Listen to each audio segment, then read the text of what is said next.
አንድ ክላይንት ይዞልኝ የመጣው ጋር ይሄ የምትመለከቱት የቫኪዩም ሳከር ክሊነር ማሽን ነውና ሁለቱን ገዝቶ አንድ ላይ ለማገናኘት ፈልጎ በጣም ሰፋ እንደምታዩት እዚህ ጋር በጣም ሰፍቷልና ሁለቱን የሚያገናኝ ነገር ፕሪንት ያደረግንለት እንገኛለን። እንደምትመለከቱት እዚህ ጋር ሙሉ ፕሪንት ሲያልቅ ደግሞ ያለውን ነገርና እዛው ክላይንታችን ጋር ደግሞ ስንገጠም ያለውን ነገር አሳያችኋለሁ ማለት ነው።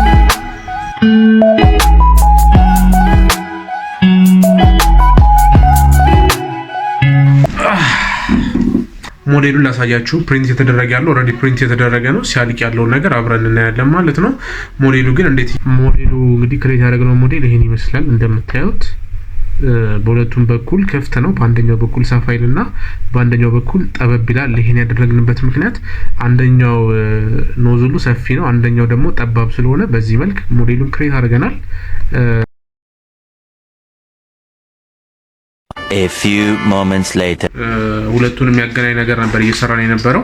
ሁለቱንም ጨርሰናል። አንደኛው ግን በዚህ መልክ አልቋል ማለት ነው። እንደምታዩት በዚህ መልክ ነው ያለቀው። ገጣጥሜ ላሳያችሁ። ይሄኛው እዚህ ጋር ነው የሚገጠመው። እንደምታዩት ይሄን እዚህ ላይ ፊት እናደርገዋለን።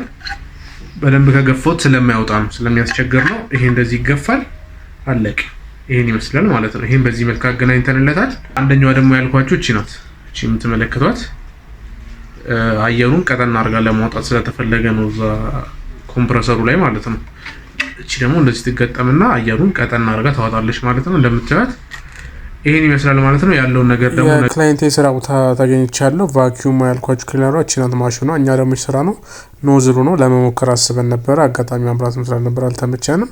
ግን በዚህ መልክ ግን ስራውን አሪፍ አድርገን አስረክበናል። እናንተም ማሰራት የምትፈልጉት አይነት የትኛውንም የፕላስቲክ እቃ ካለ ስልካችንን ካፕሽን ላይ ስላለ እየደወላችሁ ማሰራት ትችላላችሁ።